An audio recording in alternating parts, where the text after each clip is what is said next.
Welcome viewers. அது மே 10 2023 Kollam Kerala. Time அப்ப கரெக்டா காலையில ஒரு 6 மணி இருக்கும். MBBS படிச்சுட்டு இருந்த வந்தனாவுடைய அம்மாவுக்கு வந்தனா ஒர்க் பண்ற ஹாஸ்பிட்டல்ல இருந்து ஒரு போன் கால் வருது. போன்ல பேசின இன்னொரு டாக்டர் வந்தனாவுடைய அம்மா கிட்ட உங்களுடைய பொண்ணை ஹாஸ்பிட்டல்ல ரொம்பவே சீரியஸான ஒரு கண்டிஷன்ல அட்மிட் பண்ணிருக்கோம் அப்படின்னு சொல்றாரு. கேரளாவுடைய கோட்டயம் மாவட்டத்துல தன்னுடைய பேரண்ட்ஸோட வாழ்ந்துட்டு வந்த 23 வயதான வந்தனா தாஸ் MBBS படிச்சுட்டு ஹாஸ்பிட்டல்ல ஒரு ஹவுஸ் சர்ஜனா, அதாவது ட்ரைனிங் போயிட்டு இருந்திருக்காங்க. அதே மாதிரி அன்னைக்குமே அந்த ஹாஸ்பிட்டல்ல வந்தனா நைட் ஷிஃப்ட் பார்த்துட்டு இருந்திருக்காங்க. அப்படி இருக்கும் பொழுதுதான் வந்தனாவுடைய அம்மாவிற்கு இந்த மாதிரியான ஒரு போன் கால் வருது. இதை கேட்டு பதறி போன வந்தனாவுடைய அம்மா ஹாஸ்பிட்டலுக்கு கிளம்பி வரும் பொழுது நல்லா தானே இருந்தா, திடீர்னு அவளுக்கு என்னாச்சு அப்படின்னு ரொம்பவே பதட்டத்தோட கேக்குறாங்க. அதுக்கு அந்த டாக்டர் சொன்ன பதில கேட்டு அவங்க மட்டும் இல்ல, ஒட்டுமொத்த கேரளா மட்டும் இல்ல, இந்தியா முழுக்கவே மிகப்பெரிய பரபரப்பை ஏற்படுத்துச்சு. இந்த கேஸ நம்மளுடைய சேனல்ல போடுறதுக்காக பார்க்கும் பொழுதுதான் இந்த கேஸுடைய முழு டீடைல்ஸ் நான் படிச்சேன்.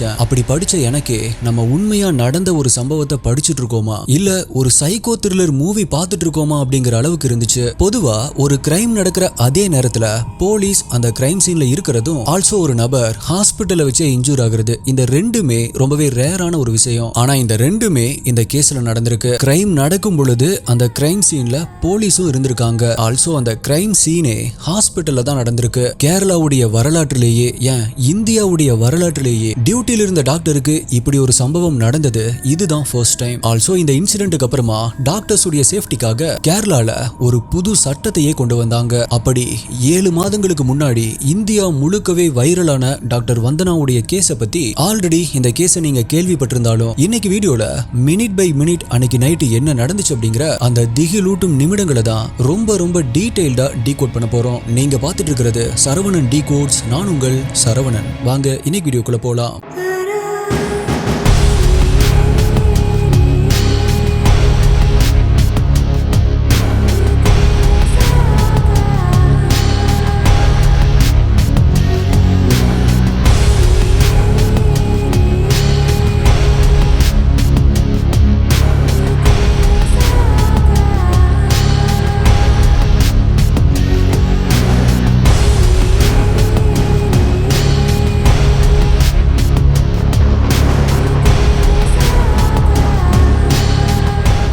இந்த வீடியோல நான் சொல்ற யூடியூப்ல காமிக்க முடியாத crime scene images, crime scene videos எல்லாமே நம்மளுடைய அஃபீஷியல் டெலிகிராம் குரூப்ல தான் அப்டேட் பண்ணுவோம். யூடியூப்ல கரெக்டா நோட்டிபிகேஷன் கிடைக்காதவங்களுக்கும் அங்க இன்ஸ்டன்டா அப்டேட் கிடைச்சிரும். டெலிகிராம் யூஸ் பண்ணாதவங்களுக்கு வாட்ஸ்அப்ல நம்மளுடைய சேனல் இருக்கு, அங்கேயுமே உங்களுக்கு இன்ஸ்டன்ட் அப்டேட்ஸ் கிடைச்சிரும். நம்மளுடைய அஃபீஷியல் வாட்ஸ்அப் மற்றும் டெலிகிராம் சேனலுடைய லிங்க் டிஸ்கிரிப்ஷன் பின்ட் கமெண்ட்ல கொடுத்திருக்கேன், செக் பண்ணி பாருங்க. வீடியோவை நிறைய பேர் பாக்குறீங்க, ஆனா லைக் பண்ணாம பார்த்துட்டு இருக்கீங்க. ஜஸ்ட் நீங்க பிரஸ் பண்ற அந்த ஒரு லைக் எனக்கு மிகப்பெரிய மோட்டிவேஷனை தரும். சோ இப்போ வரைக்கும் லைக் பண்ணாம பார்த்துட்டு இருந்தீங்க அப்படின்னா மறக்காம லைக் கொடுத்துருங்க.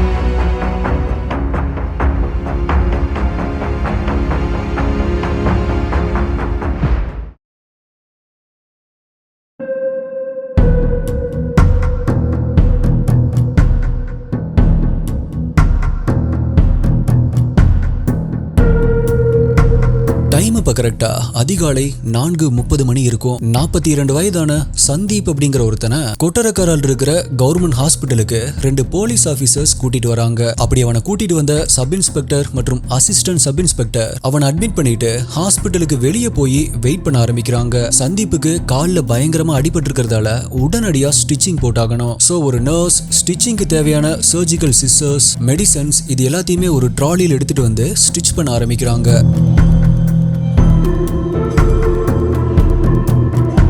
டைம் இப்ப கரெக்டா 4:45 இருக்கும். சந்தீப்புடைய ரிலேட்டிவ் ஒருத்தர் அவனை பார்க்க வராரு. அவ்வளவு நேரமா அமைதியா இருந்த சந்தீப் அந்த ரிலேட்டிவ பார்த்த உடனே ரொம்பவே வயலண்டா மாற ஆரம்பிக்கிறான். உடனடியா பெட்ல இருந்து எந்திரிச்ச சந்தீப் தன்னுடைய பக்கத்தில் இருந்த சர்ஜிக்கல் சிசர்ஸ் எடுத்து அந்த ரிலேட்டிவ அட்டாக் பண்ண ஆரம்பிக்கிறான். இத பார்த்த அங்கிருந்த அலெக்ஸ் அப்படிங்கிற டாக்டர் சந்தீப்பை தடுக்க முயற்சி பண்றாரு. இந்த கேப்ல அந்த ரிலேட்டிவ் அங்கிருந்து தப்பிச்சு ஓடிடுறாரு. இப்ப சந்தீப் டாக்டர் அலெக்ஸ் அடிக்கிறது மட்டும் இல்லாம கையில வச்சிருந்த சிசரை வச்சு குத்த ஆரம்பிச்சிருக்கான்.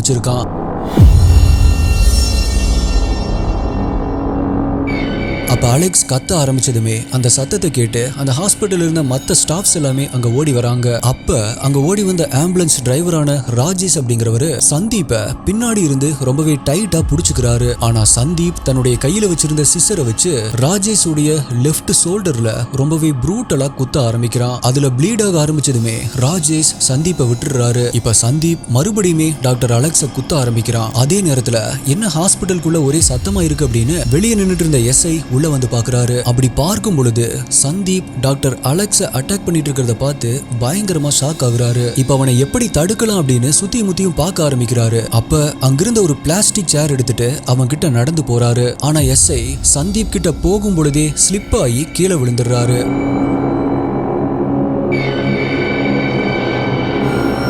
அப்ப சந்தீப் டாக்டர் அலெக்ஸ் அடிக்கிறதுல இருந்து அப்படியே டைவர்ட் ஆகி இப்ப கீழே விழுந்து கிடக்கிற எஸ்ஐய குத்த முயற்சி பண்றான். ஆனா எஸ்ஐ குயிக்கா ரோல் ஆகி அப்படியே உருண்டு தப்பிச்சு போயிடுறாரு. அப்படியே ஒரு ரோல் ஆனதுமே சந்தீப் பேலன்ஸ் தவறி கீழே விழுந்துடுறான். அந்த சமயம் உள்ள வந்த அசிஸ்டன்ட் எஸ்ஐ கீழே விழுந்து கிடந்த சந்தீப் கிட்ட இருந்து அந்த சிசர்ஸ புடுங்க முயற்சி பண்றாரு. அப்ப சடனா எந்திரிச்ச சந்தீப் அந்த அசிஸ்டன்ட் எஸ்ஐ உடைய கழுத்தை புடிச்சு அப்படியே தள்ளிட்டு போய் அவரை செவுத்தோட வச்சு இறுக்கி புடிச்சு 2 முறை கழுத்திலேயே குத்த ஆரம்பிக்கிறான். இதுல மிரண்டு போன அந்த 2 போலீஸ் ஆபீசர்ஸும் சந்தீப் கிட்ட இருந்து தங்களுடைய உயிர் தப்பிச்சா போதும் அப்படின்னு அந்த ஹாஸ்பிட்டல் இருக்கிற யாரை பத்தியுமே கவலைப்படாம அந்த ஹாஸ்பிட்டல் இருந்து தப்பிச்சு வெளியே ஓடி போயிடுறாங்க.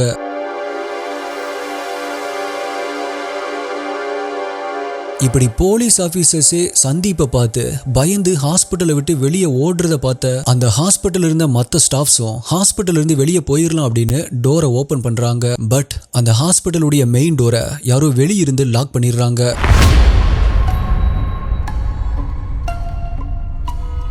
இப்ப போலீஸ் வெளியே போனதுமே சந்தீப் அவனுடைய வாயில ஏதோ முணுமுணுத்துட்டே அங்கேயும் இங்கேயும் நடக்க ஆரம்பிக்கிறான். இத பார்த்த ஹாஸ்பிட்டல் ஸ்டாஃப்ஸ் எல்லாருமே மரண பயத்துல அங்கிருந்த ஆளுக்கு ஒரு ரூம்ல போய் ஒளிஞ்சுக்கிறாங்க. இப்ப நான் சொன்ன எல்லாமே 15 நிமிடங்கள்ல நடந்து முடிஞ்ச விஷயங்கள். இப்போ சம்பத்துக்கு ட்ரீட்மெண்ட் பண்ணிட்டு இருந்த அந்த நர்ஸ் மற்றும் சத்தம் கேட்டு அங்க ஓடி வந்த ஆம்புலன்ஸ் டிரைவர் ராஜேஷ் இவங்க 2 பேருமே அங்கிருந்த ஒரு ரூம்குள்ள போய் லாக் பண்ணிக்கிறாங்க. ஆனாலுமே ராஜேஷ் அப்பப்ப அந்த ரூமுடைய கதவை திறந்து சந்தீப்புடைய ஆக்டிவிட்டிஸை வாட்ச் பண்றாரு. அப்பதான் யாருமே எதிர்பார்க்காத ஒரு சம்பவம் நடக்க ஆரம்பிக்குது.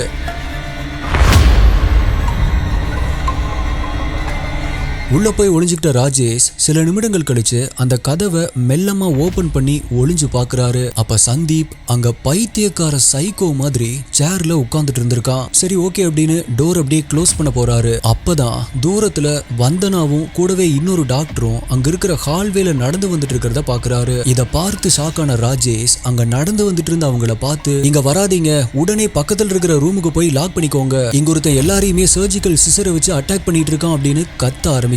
இத கேட்டதுமே வந்தனா கூட நடந்து வந்துட்டு இருந்த இன்னொரு டாக்டர் அலர்ட் ஆகி பக்கத்துல இருந்த ரூம்குள்ள போய் கதவை லாக் பண்ணிக்கிறாங்க. ஆனா வந்தனாவோ அங்கிருந்த சந்தீப்பை பார்த்ததுமே அப்படியே ஸ்டன் ஆகி போறாங்க. வந்தனா கொஞ்சம் பயந்த சுபாவமா இருந்ததால பயத்துல உறைஞ்சு போய் அப்படியே ஃப்ரீஸ் ஆகி நிக்கிறாங்க. அந்த செகண்ட் அவங்களுக்கு என்ன பண்றது அப்படின்னே தெரியல.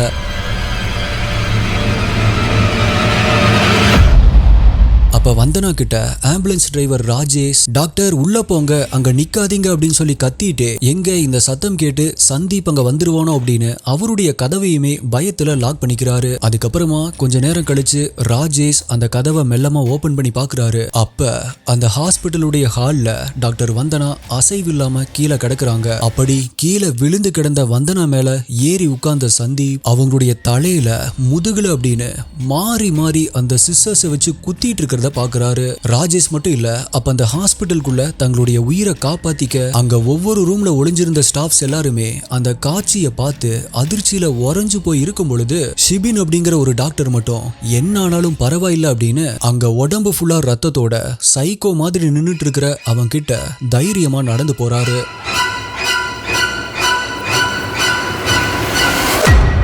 அப்படி அவங்க கிட்ட போன அந்த டாக்டர் பின்னாடி இருந்து ரொம்பவே ஃபோர்ஸா அவனுடைய காலை பிடிச்சு இழுக்க ஆரம்பிக்கிறாரு. அதுல இருந்து எந்திரிச்ச சந்தீப் அந்த டாக்டரை குத்துறதுக்காக எந்திரிச்சு வரான். அப்ப அந்த டாக்டர் அவனை பிடிச்சு அப்படியே கீழே தள்ளி விடுறாரு. அவன் கீழே விழுகும் பொழுது அவன் கையில வச்சிருந்த சிசரும் தவறி தூரமா போய் விழுந்துருது. இப்ப சந்தீப் எந்திரிச்சு அந்த சிசரை எடுக்க போன அந்த கேப்ல அந்த டாக்டரோ கீழே விழுந்து கிடந்த வந்தனாவை தூக்கி தோல்ல போட்டுட்டு அங்கிருந்து தப்பிச்சு ஓட ஆரம்பிக்கிறாரு. ஆனா சிசரை எடுத்துட்டு வந்த சந்தீப் வந்தனாவை தூக்கிட்டு ஓடி போயிட்டு இருந்த டாக்டர் ஷிபின் ஹீரோயின் பின்னாடியே ஓடி போய் மறுபடியும் வந்தனாவுடைய முதுகுலையே மாறி மாறி குத்த ஆரம்பிக்கிறான். ஆனா எப்படியோ அவங்கிட்ட இருந்து தப்பிச்சு வந்தனாவை தூக்கிட்டு போன டாக்டர் வேகமா ஒரு எக்ஸ்ரே ரூம்குள்ள போய் அந்த ரூமுடைய கதவை லாக் பண்ணிடுறாரு. அதுக்கப்புறமா அந்த ரூம்ல இருந்து ஒரு எக்ஸிட் வழியா ஹாஸ்பிட்டல்ல இருந்து வெளியே வந்துடுறாரு.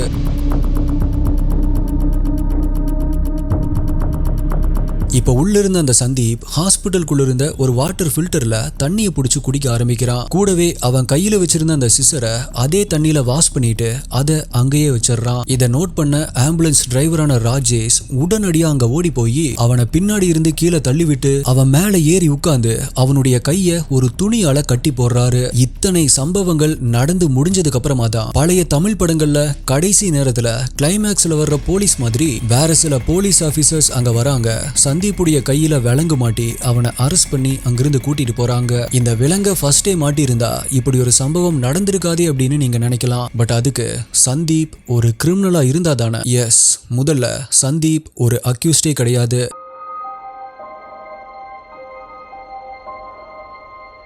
அப்ப யாரு ப்ரோ அவன் அப்படின்னா, அவன் தான் சில நாட்களுக்கு முன்னாடி போலீஸ் கிட்ட போய் தனக்கு பாதுகாப்பு வேணும் அப்படின்னு கேட்டிருக்கான். அப்படி போலீஸ் அவனை விசாரிக்க போன இடத்துல தான் அவனுடைய கால்ல பெருசா காயமாயிருக்கிறத நோட் பண்ணிட்டு அவனை ஹாஸ்பிட்டலுக்கு கூட்டிட்டு வந்திருக்காங்க. சந்தீப்பை பத்தி அவனுடைய நெய்பர்ஸ் கிட்ட விசாரிக்கும் பொழுது அவங்க எல்லாருமே என்ன சொல்லியிருக்காங்க அப்படின்னா, சந்தீப் அவனுடைய அம்மா கூட தான் வாழ்ந்துட்டு வந்திருக்கான். டீச்சரா ஒர்க் பண்ணிட்டு இருந்தவன் குடிப்பழக்கத்துக்கு அடிமையானதால ஒரு டி அடிக்ஷன் சென்டர்ல, அதாவது போதை மறுவாழ்வு மையத்துல ட்ரீட்மெண்ட் எடுத்துட்டு இருந்திருக்கான். குடிக்கிறதுக்காக காசு கேட்டு அடிக்கடி அவனுடைய அம்மா கிட்ட சண்டை போட்டாலும் எங்க கூட எல்லாம் நல்லா தான் பேசுவான் அப்படின்னு அங்கிருந்த நெய்பர்ஸ் எல்லாருமே சொல்லியிருக்காங்க.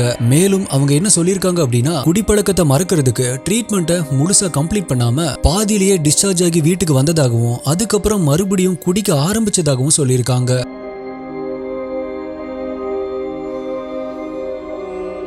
மே 9ஆம் தேதி, அதாவது இந்த சம்பவம் நடக்கிறதுக்கு முன்னாடி நாள், சந்தீப் ஸ்ரீகுமார் அப்படிங்கிற அவனுடைய நெய்பருடைய வீட்டுக்கு போய் என்னை காப்பாத்துங்க அப்படின்னு சொல்லியிருக்கான். அந்த நெய்பரான ஸ்ரீகுமாரோ யார்கிட்ட இருந்து உன்னை காப்பாத்துறது அப்படின்னு கேட்டிருக்காரு. அதுக்கு சந்தீப் என்ன சொல்லியிருக்கான் அப்படின்னா, ஒரு நபர் கொலை செய்யும் பொழுது சந்தீப் அந்த கொலையை பார்த்துட்டதாகவும், அப்படி சந்தீப் அந்த கொலையை பார்க்கும் பொழுது அந்த கொலையை செஞ்ச கில்லர் சந்தீப்பை பார்த்துட்டதாகவும், அதனால அந்த கில்லர் சந்தீப்பை கொலை பண்றதுக்கு தேடிட்டு இருக்கிறதாகவும் சொல்லியிருக்கான்.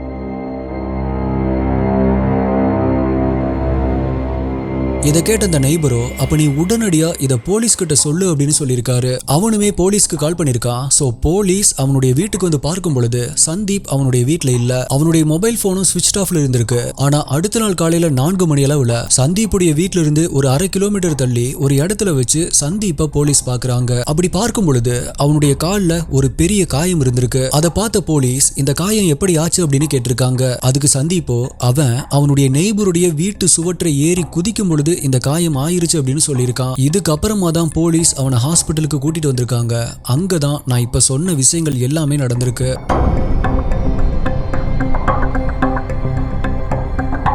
இப்ப உயிருக்கு போராடிட்டு இருந்த வந்தனாவை திருவனந்தபுரம் ஹாஸ்பிட்டலுக்கு கூட்டிட்டு போறாங்க. ஆனா அங்க போறதுக்கே கிட்டத்தட்ட 1 மணி நேரம் ஆயிருது. இப்படி இடைப்பட்ட அந்த 1 மணி நேரத்துல அவங்களுக்கு சரியான ஃபர்ஸ்ட் எய்டு கொடுக்காததால அவங்கள காப்பாற்ற முடியாம போகுது. காலையில 8:25 மணிக்கு டாக்டர் வந்தனா இறந்து போறாங்க. வந்தனாவுடைய அட்டாப்சி ரிப்போர்ட்ல அவங்களுடைய தலையில 3 இடத்துலயும், முதுகுல 6 இடத்துல, செஸ்ட்ல பல இடங்கள் அப்படின்னு மொத்தமா 17 இடங்கள்ல ரொம்பவே சிவியரா டேமேஜ் ஆயிருக்கு அப்படின்னு ரிப்போர்ட் வந்துச்சு. மோஸ்டா லங்ஸ்ல தான் அதிகமான ஓட்டைகள் இருந்திருக்கு அப்படின்னு ரிப்போர்ட்ல இருந்துச்சு.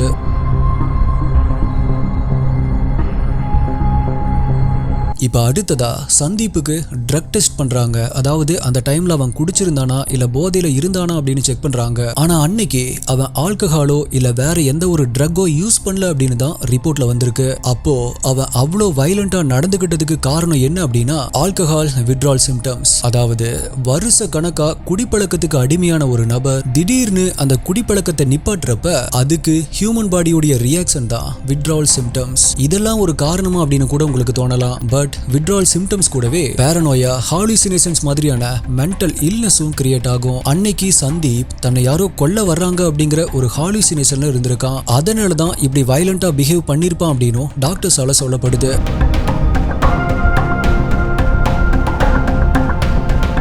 வந்தனாவுடைய 84 நாட்கள் ட்ரைனிங்ல இன்னும் 2 மாதங்கள் வேலை பார்த்திருந்தா அவங்களுடைய ட்ரைனிங் கம்ப்ளீட் ஆயிருக்கும். இப்படி MBBS டிகிரியை கம்ப்ளீட் பண்ண வந்த இடத்துல தான் அவங்க இப்படி அநியாயமா கொலை செய்யப்பட்டிருக்காங்க. அவங்க கூட வேலை பார்த்த டாக்டர்ஸ் எல்லாருமே அவங்க ரொம்பவே நல்ல பொண்ணு, அவங்கள மாதிரி ஒர்க்ல சின்சியரான ஒரு டாக்டரை நாங்க பார்த்ததே கிடையாது அப்படின்னு சொல்லியிருக்காங்க. கேரளாவுடைய CM மற்றும் கவர்னர் வந்தனாவுடைய இறந்த உடலுக்கு நேர்ல போய் அஞ்சலி செலுத்தியிருக்காங்க. இப்படி வந்தனாக்கு நடந்த இந்த விஷயம் கேரளாவில் இருக்கிற டாக்டர்ஸ் மத்தியில மிகப்பெரிய இம்பாக்டை ஏற்படுத்தினதால அங்கிருந்த டாக்டர்ஸ் எல்லாருமே போராட்டம் பண்ண ஆரம்பிச்சாங்க. அதனால யாராவது டியூட்டியில் இருக்கிற டாக்டர்ஸ் மற்றும் நர்சஸ் காயப்படுத்தினாங்க அப்படின்னா அவங்களுக்கு 1 வருடத்திலிருந்து 7 வருடங்கள் வரைக்கும் சிறை தண்டனையும் 5 லட்சம் ரூபாய் அபராதம் அப்படிங்கிற ஒரு சட்டத்தையே கொண்டு வந்தாங்க. சந்தீப் மேல 11 பிரிவுகளின் கீழே வழக்கு பதிவு செய்யப்பட்டிருக்கு. பெரிய எவிடன்ஸா அந்த ஹாஸ்பிட்டல் இருந்த CCTV ஃபுட்டேஜ் இருக்கிறதால சந்தீப் இந்த கேஸ்ல இருந்து தப்பிக்கிறதுக்கு வாய்ப்பே கிடையாது அப்படின்னு சொல்லப்படுது. கண்டிப்பா அவனுக்கு தூக்கு தண்டனை தான் கிடைக்கும் அப்படின்னு எல்லாருமே நம்பிட்டு இருக்காங்க. ஆனா யாருக்கு தெரியும், சட்டத்தில் இருக்கிற ஓட்டையை பயன்படுத்தி தனக்கு மென்டல் இல்னஸ் இருக்கு அப்படின்னு சொல்லி கூட தப்பிக்கலாம். தன்னுடைய ஒரே பொண்ணை படிக்க வச்சு டாக்டர் ஆக்கணும் அப்படிங்கிற ஒரு கனவுல இருந்த அந்த பேரண்ட்ஸ் கடைசியில தன்னுடைய பொண்ணுடைய MBBS சர்டிபிகேட்டை அவங்க 2 பேரும் போய் தான் வாங்கியிருக்காங்க. So dear STI HD investigators, நீங்க இந்த கேஸை பத்தி என்ன நினைக்கிறீங்க? மறக்காம உங்களுடைய கருத்துக்களை கீழே கமெண்ட் பண்ணுங்க. நிறைய பேர் வீடியோவை லைக் பண்ணாம தான் பாக்குறீங்க. நீங்க ஜஸ்ட் பிரஸ் பண்ற அந்த ஒரு லைக் எனக்கு மிகப்பெரிய ஒரு மோட்டிவேஷனை தரும். ஆல்சோ நீங்க இந்த வீடியோல போடுற உங்களுடைய பெஸ்டான கமெண்ட் அடுத்த வீடியோல வரும். வேற ஒரு வீடியோல மீட் பண்றேன். நன்றி, பாய்.